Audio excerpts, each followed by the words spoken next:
Bom, vamos para a 63 agora, finalmente. A 63 e a 64, elas vão na mesma linha. Disse Jesus: um homem rico tinha muitos bens e disse: vou aproveitar os meus bens, vou semear, colher, plantar e encher meus armazéns, para que não me venha faltar nada.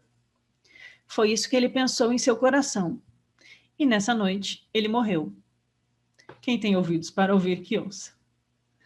Essa é bem clara, né? Essa noite ele morreu. Ele está falando sobre a brevidade dessa vida, sobre a transitoriedade dessas coisas que não são realmente importantes. É claro que é importante a gente ter um teto sobre as nossas cabeças, é importante a gente ter comida, porque quem está procurando subsistir não tem energia mental e tempo hábil para buscar as questões da alma. Mas uma vez que a gente tem aquele necessário, que a gente não fique querendo ter mais do que a gente precisa. A gente saber o que a gente realmente precisa e o que realmente nos faz bem, né? E é bem isso, aquela questão do aproveitar o momento presente, né? Não adianta você ficar pensando assim, quando eu me aposentar eu vou pôr em prática esses ensinamentos espirituais, né? Agora eu preciso juntar dinheiro, encher meus armazéns, né? Vou semear, colher, plantar. Está falando da vida cotidiana, da vida do mundo. Mas a vida do mundo não pode ser desconectada da prática espiritual. Jesus sempre vai colocar a questão do homem rico, né? E é curioso. Eu estou muito longe de ser rica, né? E eu acho que ser rico não nem algo ótimo, nem algo terrível, né? Não sei porque eu não tenho essa experiência. Mas deve dar algumas facilidades, né? É claro que tem necessidades materiais. Mas eu fico, às vezes, vendo notícias de pessoas que têm muitas posses e me parece, lá no fundo, um enorme sofrimento. Eu não sei se é porque eu tenho uma tendência a buscar uma vida mais isolada, mais simples, não que eu seja santa nem nada, mas assim, eu vejo pessoas que têm muitos bens, estão sempre preocupadas em como manter os bens, né? Não consegue viver o simples, não consegue viver com pouco, né? Tá preocupado se o ladrão vai entrar, aí põe um alarme na casa, põe a cerca elétrica, contrata um segurança, aí o carro dá problema, a gente fica preso, né, envolvido nessas coisas do mundo. E aí a vida espiritual se escorre, vai para o ralo. Porque não devia ser separado, né? A vida, ela... Não existe a minha vida espiritual e a minha vida material, né? Aquilo que a gente tem no coração é o que a gente manifesta na nossa vida. Então não adianta a gente ficar, né, enchendo os armazéns para que não falte nada, se a gente não sabe quando a gente vai morrer. Se a gente tem acesso ao ensinamento hoje, é hoje que a gente tem que pôr em prática. Como estão as minhas emoções hoje? Quais são os meus planos para amanhã? Eu estabeleci algum momento na minha vida que eu me dedico à interiorização? Eu tenho algum momento no meu cotidiano que eu reflito sobre esses ensinamentos e como eles podem me transformar? E no cotidiano, como que eu trato as pessoas, né? E o que eu faço com os meus bens, qual valor que eu dou para eles, eu vou morrer apegado a tudo isso e eles vão lá para o meu caixão junto comigo e não vai me servir de nada, ou eu vou levar um ensinamento espiritual que realmente me transformou e vai me ajudar a ter um renascimento mais bem afortunado no futuro, no sentido de mais próximo de poder botar em prática essa busca da alma. Porque às vezes é uma maldição ter muita coisa. Tem muita preocupação mundana, muitos bens materiais. E às vezes é uma maldição não ter nenhum, porque a gente passa fome, passa necessidade. Então, no budismo a gente vai falar dos infernos, dos fantasmas famintos e do reino dos deuses. Nenhum desses é bom. O bom é ser humano. Você está ali com o seu livre-arbítrio, você poder ter aquele equilíbrio para você realmente alcançar o ensinamento. Porque quando você está só curtindo a vida material, entregue aos sentidos, a gente fica desligado do espiritual. E quando a gente está sofrendo, bem, a gente está tentando sobreviver e está sofrendo, e não é bom para ninguém. Então, a gente perceber que a gente tem uma vida, que a gente tem acesso ao ensinamento espiritual, que a gente tem condições básicas de subsistência, e que a gente não sabe a nossa hora da morte, e que quando morre é isso que vai importar, é como a gente morre e o que a gente carrega na nossa alma no momento da morte, é isso que vai ser importante. É isso que vai garantir um renascimento futuro positivo ou um acesso aos mistérios. Lá em Pis Sofia, Jesus vai dizer, quando você pratica o bem, você aumenta a sua chance de ter acesso a ensinamentos dos mistérios. Esses mistérios aí da passagem passada, que é só para aqueles que se tornaram dignos. Então, às vezes criticam, a patrística critica os gnósticos, né, que eles não praticam a virtude. O próprio Plotino pegou isso num texto e não viu referências à virtude e não gostou, tá? Os gnósticos não praticam a virtude, mas a gente vê que a ênfase é em praticar o bem, é em ser virtuoso, porque é só isso que nos garante a chance de poder, em algum momento, se libertar desse mundo de trevas, ou despertar a sabedoria em nós, ou permitir que a luz de Cristo brilhe em nós. Né? Então, me parece muito prático, assim, é um ensinamento muito tipo, o que você está fazendo com a sua vida, né? Você vai esperar aposentadoria, você vai esperar, quando eu arrumar um novo emprego, aí eu vou ter uma hora livre para meditar. Poxa, meditar é 15 minutos, às vezes, num dia. Você não tem 15 minutos, né? Pode responder o WhatsApp, mas não pode meditar, né? Então, a gente tem que saber as nossas prioridades, né? Eu não estou aqui para encher o saco de ninguém, não sou tutora de ninguém, mas eu fico pensando isso, né? A gente saber o que realmente nos importa. E é por isso que eu gosto muito dos textos budistas, quando eles falam assim, você vai morrer e os vermes vão comer a sua carne, e os seus ossos serão quebrados, e os seus fluidos corporais vão ser absorvidos pela terra, e tudo que você acumulou nessa vida não vai fazer a menor diferença. Mas o seu estado de consciência no momento da morte e as virtudes que você conseguiu desenvolver nessa vida, isso vai fazer diferença. Por isso que lá na Voz do Silêncio tem uma passagem que fala assim, não te desanime, né? Há uma guerra e aqueles que você venceu no campo de batalha, eles não voltarão numa vida futura. Então, mesmo que a gente volte, qualquer desenvolvimento real em direção daquilo que é real em nós, que a gente consiga no momento presente, vai facilitar para o futuro. Né? Se a gente se tornar mais paciente, desenvolver uma virtude de paciência, quem sabe numa próxima vida seja mais fácil. Né? A gente almejar o futuro, mas praticando no agora, porque senão não faz diferença. Né? Não sei se eu vou morrer amanhã, se a gente vai pegar Covid e morrer. Anteontem morreu uma amiga minha, com 48 anos, e ela tinha um monte de planos para o futuro. Então, que bom que ela teve uma vida boa. Assim, era uma pessoa que fez muita coisa que queria na sua vida, mas quando a gente fica jogando para o futuro, qual o sentido disso, né? E aí Jesus sempre vai falar, parem de acumular tesouros nessa terra, onde as traças destroem e os ladrões roubam. Não tem sentido, não tem lógica para as realidades da alma, esse tipo de busca material. É você ter aquilo que te satisfaz interiormente. É você estar bem com o que tem e entender as vicissitudes da vida, né? E que as condições kármicas, elas não são castigos. Né? É como a gente reage a elas que vai determinar se a gente está feliz ou não. E às vezes a gente está muito mais feliz do que uma pessoa que está cheia de posses e está vivendo aí com uma profunda depressão.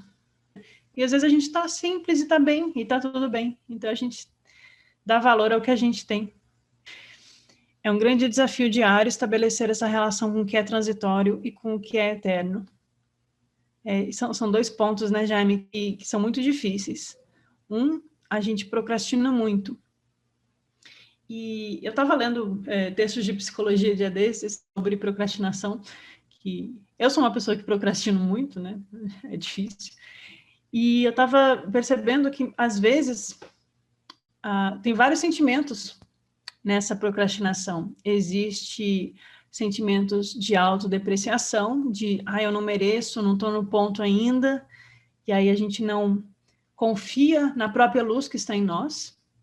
Então, a gente se considerar pior do que o potencial luminoso que a gente tem é um erro, porque faz a gente não ter, lá no budismo, não ter virya, não ter energia entusiástica para colocar o ensinamento em prática, para colocar os pés na senda, para fazer alguma coisa na nossa vida, né? Também tem aquele autoapreço de que às vezes vem de cobranças da infância, né? Acho que aí vale a gente fazer uma autoinvestigação, cada um com suas dificuldades, do perfeccionismo. Então, a gente procrastina porque a gente acha que tem que ser perfeito, porque a gente não pode errar, a gente tem medo de errar. Mas no caminhar a gente precisa errar, a gente cai e se levanta, né? A gente precisa tentar, e quem não tenta não chega, né? Aquelas coisas básicas lá, daqui a pouco eu tô falando frases afirmativas aqui. Mas a gente vê isso nas cartas dos Mahatmas também, né? Tem um mestre que fala assim, tente, né? Tente, tente, tente. Né? Se a gente não tenta, não vai.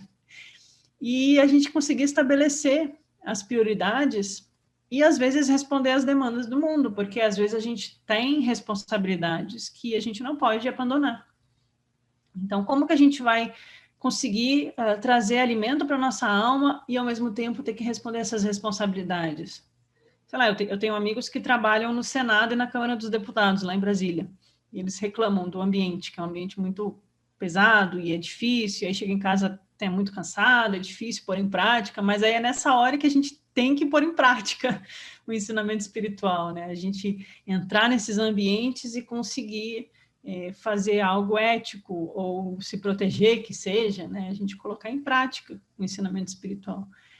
E também, por outro lado, pessoas que às vezes têm responsabilidades kármicas, né? Tem um casamento, tem um filho, e você não pode simplesmente largar tudo e viver no mato, né? Porque você quer ser espiritual, né? Isso, não é fugir do mundo, mas é como a gente prioriza essas relações na nossa vida. E às vezes conseguir dar um momento que seja para alimentar a alma, porque a alma fica muito triste quando a gente abandona ela. E daí surge o sofrimento. Às vezes a gente nem identifica o porquê desse vazio que a gente sente, dessa busca de nada satisfazer, essa insatisfação constante que o budismo fala. Essa eterna insatisfação, esse eterno sofrimento, às vezes é porque a alma está lá na masmorra, igual a Sofia lá, no fundo do abismo, gritando por ajuda. E a gente precisa aprender a ouvir ela. O D'Alembert comentou, conta-se que Sócrates dizia, ao passar pelo mercado de Atenas, o quanto de coisas havia ali de que ele não precisava para viver. Se no mercado de Atenas era assim, imagina hoje em dia com a internet, né? Às vezes eu abro uns sites assim para comprar uma coisa, daqui a pouco eu já estou desejando ter um monte de coisa, eu falo, gente, eu não preciso disso, deixa eu fechar. A gente fica sendo estimulado, né, o tempo todo. É muito difícil. Essa vida que a gente vive, moderna, é um eterno desafio espiritual. Não no sentido de que a gente tem que abdicar de tudo, mas a gente saber o que é importante. Ter apenas aquilo que é necessário para a gente. E aí cada um vai saber o que é necessário para si mesmo, né? A gente tem que também fazer as nossas escolhas. Mas vamos lá para a última. E a última vai continuar a anterior, a 64, a última de hoje. Né? Disse Jesus, um homem fez um banquete e, depois de tudo preparado, enviou seu servo para chamar os convidados.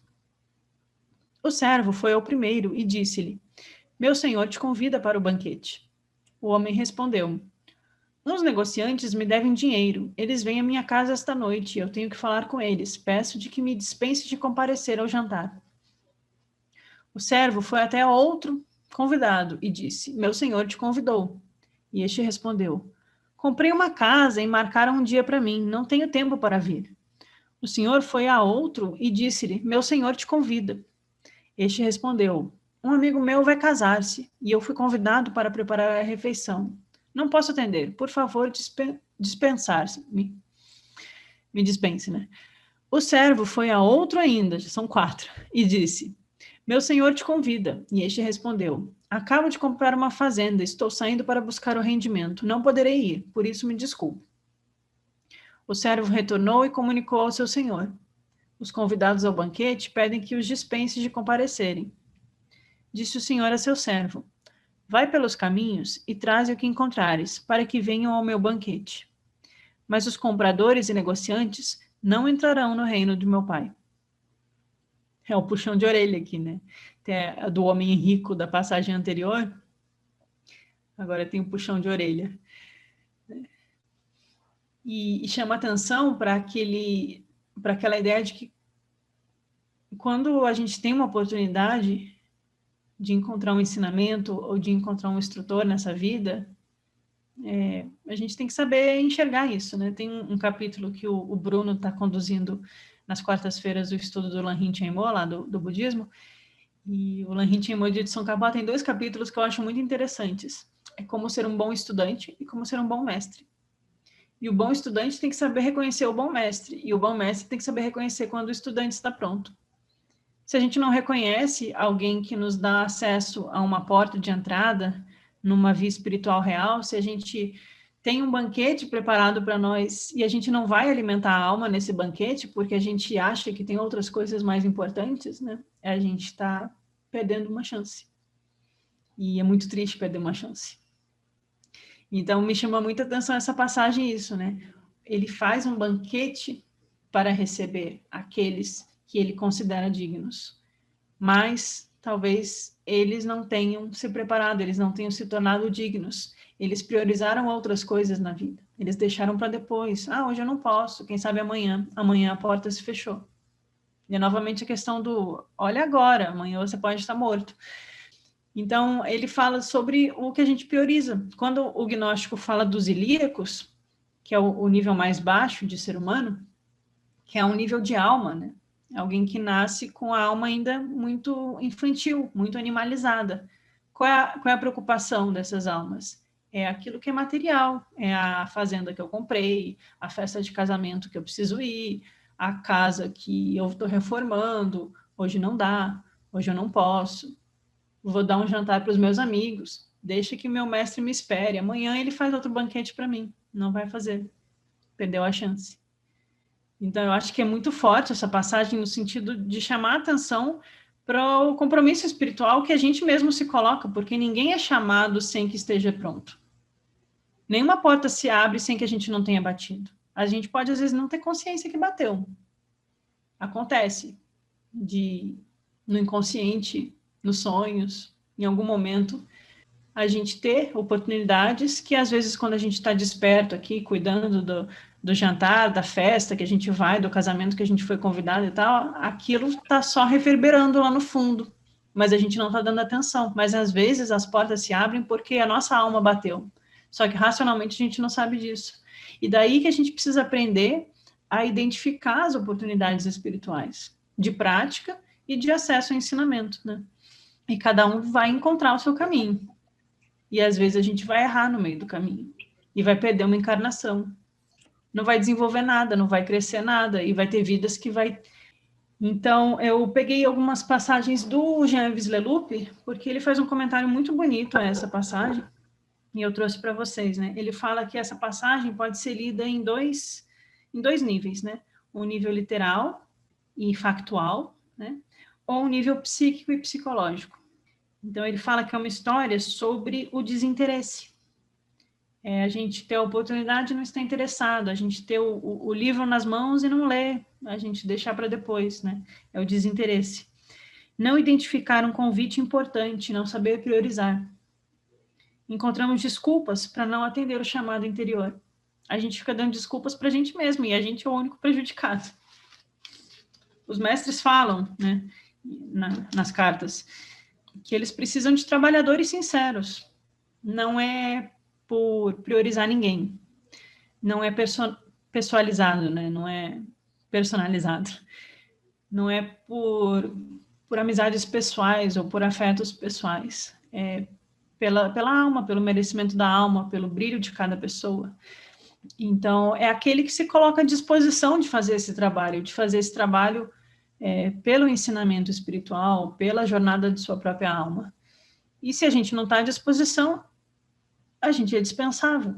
Não existe favoritismo nesse caminho, porque justamente eles estão acabando com essa noção de ego autoimportante, né? O que é importante é a luz em nós, mas assim, o que a Laia é, o que o Bruno é, o que o Luiz é a personalidade, né?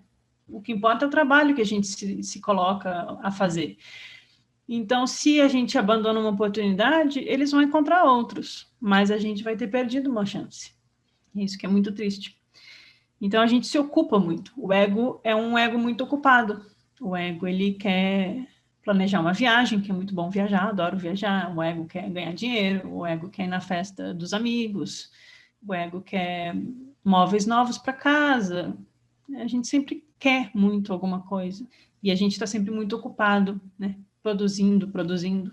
A gente vive nessa onda de produtividade que está esgotando as pessoas, né?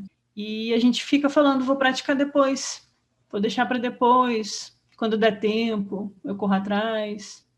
E aí o depois é quando a gente está na pindaíba, né? Quando a gente está sofrendo é que a gente lembra, se eu tivesse tentado pôr em prática. Mas a prática é o tempo todo, então a gente fica nos auto-sabotando, a gente sabota a nossa alma. Eu acho que essa passagem chama atenção de como é necessário a gente saber ouvir o chamado da alma e saber gerar um espaço interior em nós e dar vazão para que a alma busque aquilo que é essencial, aquilo que é eterno, porque essa vida vai passar e outras vidas vão passar também. E esse país vai passar, esse mundo vai passar, mas o que a gente construiu de real em nós, isso fica para a eternidade, para o pleroma, para as marcas da alma, para os selos na alma. E para isso é necessário a gente dar uma pausa no ego, porque o ego está muito ocupado. Então a gente precisa investigar. E aí, às vezes, é uma investigação até racional ou intuitiva, né? Melhor ainda, saber ouvir a Zoe, a Eva espiritual. A gente precisa investigar o que realmente importa, qual é a nossa prioridade, por que, que a gente se sente tocado por um ensinamento espiritual, por que, que a gente busca uma tradição, por que, que gera um sentido de contentamento na minha vida quando eu escuto esses ensinamentos, né? Tem que ter algo mais nisso. É assim que eu enxergo. E aí a gente tem que parar de dar desculpas e ser mais responsável pelo nosso próprio trilhar espiritual, né? Ninguém vai nos pegar pela mão, porque a mente deseja as coisas, a mente quer acumular as coisas, a mente camamanas, né? A mente animalesca, racional, terrena, ilíaca. Mas o pleroma, ele está em nós. E para a gente encontrar o pleroma, a gente precisa silenciar essa mente tagarelante, né? Então, virtudes que a gente encontra na tradição platônica, né, muito enfatizadas, estoicas e no gnosticismo, as virtudes não são coisas desse mundo. As virtudes, elas fazem parte daquilo que é divino e elas não podem ser compradas. Então, a felicidade verdadeira, o amor verdadeiro, a satisfação da alma, isso é um alimento que só esse banquete pode nos proporcionar. E se a gente recusa o banquete, a gente está fazendo a alma passar fome. Tem uma passagem que o Leloup comenta, só para a gente finalizar, que ele está citando o mestre Eckhart, aquele alemão místico, que o mestre Eckhart ele fala sobre essa mentalidade de comerciante que a gente leva à nossa vida. A gente fica barganhando com Deus, diz o mestre Eckhart, né? Vou fazer isso para ter aquilo, né? Eu vou ter tudo que eu desejo, realizar os meus sonhos, né? E a gente fica barganhando com a divindade. A gente fica achando que pode driblar o karma, sendo que o karma ele é muito pautado nas nossas atitudes mentais e nas nossas intenções. Não é o que eu estou fazendo ou deixando de fazer. É o que eu estou fazendo também, porque ninguém se dá bem fazendo mal aos outros. Às vezes parece que se dá, mas o karma é justo, eu acredito no karma. Então não adianta barganhar. A gente só está enganando a nós mesmos. Não adianta a gente deixar para depois ou priorizar as coisas que são passageiras. Uma hora, essa hora chega para todos nós, uma hora a gente cansa. Uma hora, depois de muitas festas, de muitas compras, de muitos altos e baixos da vida, que a gente fica cheio de adrenalina, a gente fica emocionado, a gente fica buscando, né? A gente busca sempre a sensação, aquilo estimulante, né? Rajásico. Uma hora cansa, uma hora a gente fica quieto e a alma fala, ei, tô aqui no calabouço, né? O Carl Rogers, da psicologia, ele fala, né? A gente precisa aprender a ouvir lá no fundo do calabouço. E essa é a experiência mais rica de um ser humano para com o outro, quando a gente se sente realmente ouvido, né? Mas a gente está ouvindo a nossa alma? É aí que tá. E quando a gente aprende a ouvir a nossa alma, a gente passa a reconhecer a alma nos outros também. Porque a gente percebe essa verdadeira unidade. Não nesse sentido, vamos dar as mãos, mas nesse sentido de realmente somos unos e aquilo que me causa repulsa em você, ou aquilo que me dá raiva, ou aquilo que me deixa cheio de desejo em você, são só perturbações da minha psique. E eu consigo ir além disso. E buscar o bem pelo bem e a luz pela luz, né? E não pelo que ela pode me proporcionar ou não como ganho pessoal egóico. Falei demais. Nem sei o que eu estou falando mais. Vou abrir o chat, essa vai ser a última passagem de hoje. O da Lembert. Pensei numa clara reprimenda ao materialismo nessa última passagem.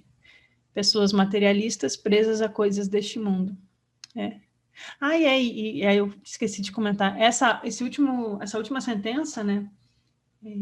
O Senhor diz ao servo, vai pelos caminhos, né? Pelos caminhos da vida, vê se você encontra umas almas perdidas aí. E encontra aqueles que estão dispostos a virem aqui comer do fruto da árvore do conhecimento, comer desse banquete platônico, o banquete do bem, do belo, do amor, da justiça. Esse é o banquete. Quem estiver disposto vai chegar até nós. Pois os negociantes, os materialistas, eles não entrarão no reino. É um ensinamento gnóstico esse, né? Os materialistas, eles não vão entrar no reino. Os pneumáticos, que é os que despertaram para o espírito, vão entrar. Os materialistas podem, eventualmente, se tornarem pneumáticos, pois temos muitas vidas. Mas a gente precisa abrir os olhos para começar a ver realmente o caminho. Né? Eu acho muito bonito o Evangelho de Tomé. Vou parar de falar. Na terça que vem a gente continua. E se alguém quiser complementar com alguma coisa, fique à vontade para abrir o microfone. Vou dar boa noite, então, para todo mundo. Muito obrigada por estarem aqui com a gente. Valiosas contribuições de todos. Estava muito bonito. E nos vemos terça que vem, eu espero. E tenha uma ótima semana.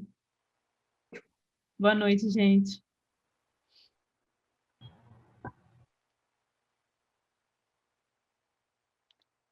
Opa.